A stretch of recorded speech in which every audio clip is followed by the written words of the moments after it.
Monitoring School Disiplin 1998. Ternyata 5 posisi kontrol guru itu ada penghukum, pembuat orang merasa bersalah, teman, monitor atau pemantau, dan manajer. Ini saja yang ingin saya sampaikan, cuma 5 posisi kontrol ini. Semoga kita bersama-sama untuk menuju ke posisi mana yang paling ideal untuk peserta didik kita. Yang pertama, penghukum. Kita memposisikan, kita ambil ilustrasi anak terlambat sekarang. Dan kita itu sering sekali kasus anak terlambat itu saja atau berulang-ulang yang terlambat itu saja. Ini terjadi di kami yang tiket bikin gregitan kata Bapak. Nah, kita menempatkan pada penghukum. Bagaimana ciri-ciri penghukum itu? Nada suara tinggi, bahasa tubuh melotot, mata melotot, jari menunjuk-nunjuk, menghardik. Terlambat lagi, pasti terlambat lagi. Selalu datang terlambat. Kapan bisa datang tepat waktu? Kita menempatkan diri pada kontrol penghukum. Apa hasilnya? Hasil yang kita peroleh kemungkinan murid marah dan mendendam. Ini ada kaitannya, ada juga materi tentang trapesium usia. Jadi di trapesium usia itu kami menuliskan pada usia berapa merasa sangat bahagia dan pada usia berapa merasa trauma. Ternyata hasil dari teman-teman di usia 13 tahun mereka trauma ketika dipukul gurunya waktu SD. Sekarang mereka sudah punya anak 2. Ternyata ingatan itu masih ada. Saya itu menuliskan di usia 11 tahun. Saya tidak bisa pelajaran IPS. Saya memang tidak hafal tentang peta dan dipukul gurunya. Sampai sekarang saya masih ingat kaki saya dipukul pakai ranting gitu. Ternyata itu penghukum bisa menjadi hasil yang diperoleh adalah mendendam. Mungkin mereka akan mencoret-coret bukunya atau meja tulisnya. Lebih buruk lagi sepulang sekolah melihat motor atau mobil bapak ibu guru menggores kendaraan tersebut. Itu untuk anak-anak yang mungkin bukan anak kita bimbing untuk akhlaknya.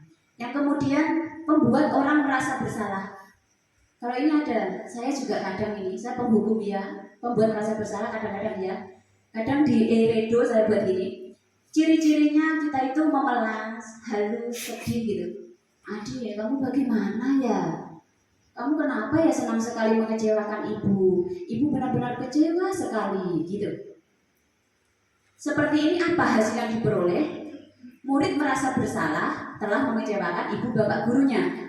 Murid akan menjadi orang yang gagal dan tidak sanggup membahagiakan orang lain. Kadang-kala sikap seperti ini lebih berbahaya dari sikap penghukum karena emosi akan tertanam rapat di dalam menahan perasaan dengan si guru penghukum. Murid menempahkan amarahnya dengan cara yang negatif karena dia tertekan bisa tiba-tiba meletus amarahnya dan menyakiti diri sendiri atau orang lain. Itu posisi orang merasa bersalah, membuat orang merasa bersalah. Yang ketiga teman, ini mungkin ada juga. Kita kadang-kadang juga ini, kita sering, saya juga, Adi, ayolah, bagaimana sih kamu? Kemarin kamu sudah janji ke bapak, bukan kenapa terlambat lagi sambil tertawa ringan. Ini bagus, untuk anak mungkin di mentalnya cukup bagus, tapi sebenarnya hasil yang diperoleh apa? Murid akan merasa senang dan akrab dengan guru, ini termasuk dampak yang positif. Tapi di sisi negatifnya, murid menjadi tergantung pada guru tersebut. Jadi kita jangan kaget kalau dinilai dengan Bu Lili nyaman, dengan Bu Mita tidak nyaman, dengan Pak Sur nyaman, dengan Pak Eko tidak nyaman gitu. Ini ada sisi negatifnya. Ini kita menempatkan posisi sebagai teman. Yang keempat, monitor.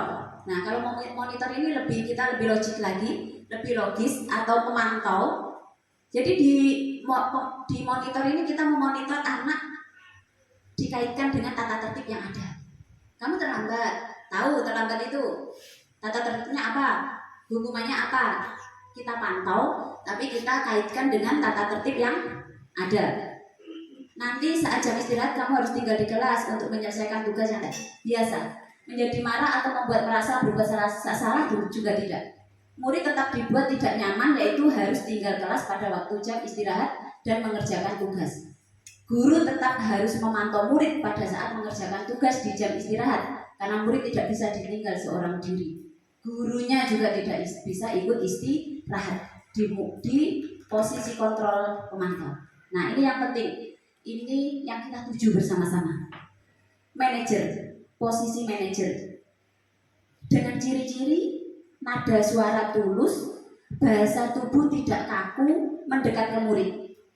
Jadi sudah tidak layaknya lagi kita muridnya di sana kita marahi, di pagar yang marah di sini.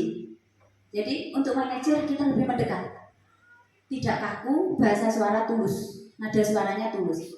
Posisi manajer, maka suara guru sebaiknya tulus, tidak perlu marah, tidak perlu meninggikan suara, apalagi menunjuk-nunjuk jari ke murid, berkaca pinggang atau bersikap seolah-olah menyesal, tampak sedih sekali akan perbuatan murid, ataupun bersenda gurau menempatkan diri sebagai teman. Jadi ini di luar 1, 2, 3, 4. Pada posisi ini guru akan mengembalikan tanggung jawab pada murid untuk mencari jalan keluar permasalahannya, tentu dengan bimbingan guru. Nah, ini kita kaitkan kembali kemarin kami dari kelompok PMM itu. Di sini ini akan kita fungsikan manfaat kesepakatan kelas. Jadi Bapak Ibu guru silakan membuat kesepakatan kelas atau kesepakatan mata pelajaran. Jadi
hujan batu, petir menyambar, petir menyambar, petir menyambar, petir menyambar, hujan badai, hujan badai, hujan badai.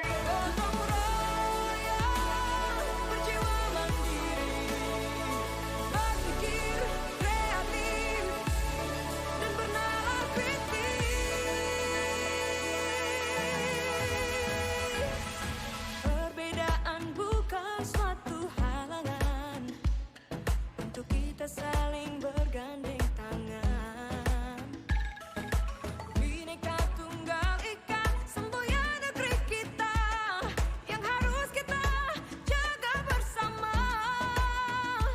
Profil pelajar Pancasila tanamkan di dalam dada. Profil pelajar Pancasila cerdas berkarakter itu kita.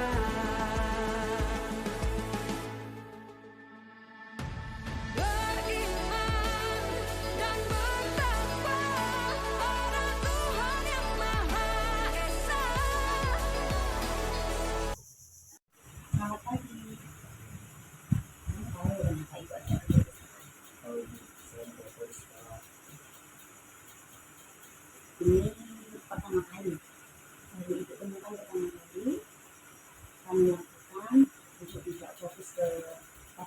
kesalahanmu, kita cari solusinya bersama-sama nanti.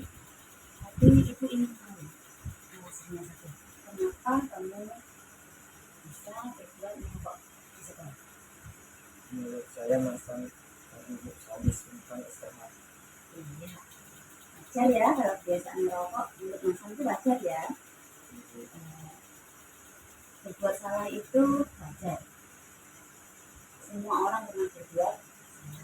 Dan kita fokuskan di sini, kita mencari solusinya agar ini tidak terulang kembali. Untuk kamu, pasti kamu tahu perbuatan hari ini menurut kamu melanggar peraturan atau tidak? Melanggar kata tertib sekolah kita atau tidak? Tapi kok tetap dilakukan, kenapa? Ya sudah, tapi ibu tidak ingin fokus di masalahnya. Ibu ingin tahu seberapa jauh pengetahuan kamu tentang bahaya merokok. Lihat ibu, Bisa berpengaruh dalam kesehatan dengan juga menyebabkan kanker. iya. Alhamdulillah kalau sudah tahu akibatnya atau akibat yang ditimbulkan karena merokok, ibu sudah cukup puas. Kalau menurut kamu, solusi apa ini yang bisa kamu ambil agar perbuatan ini tidak terulang kembali? Kemudian akan berusaha untuk tidak merokok di sekolah dulu. Untuk di rumah, Minggu juga. iya. Baiklah, untuk selanjutnya ibu akan menghubungi orang tuamu agar kita bisa bersama-sama mengawasi, karena sudah ada niatan untuk berhenti merokok ya. Ya, nanti kami akan bersama-sama mengawasi, mungkin tidak langsung bisa berhenti, akan pelan-pelan, tapi tidak apa-apa. Ibu hargai usahanya, ibu menghargai prosesnya. Baiklah, sekarang kami boleh kembali ke kelas. Terima kasih Bu. Sama-sama. Gimana tanggapanmu dengan langkah ibu dalam mengatasi permasalahan yang kita hadapi? Bagus sih Bu, itu supaya murid itu sadar diri dan tidak ada paksaan dari orang lain. Oke, terima kasih ya nak.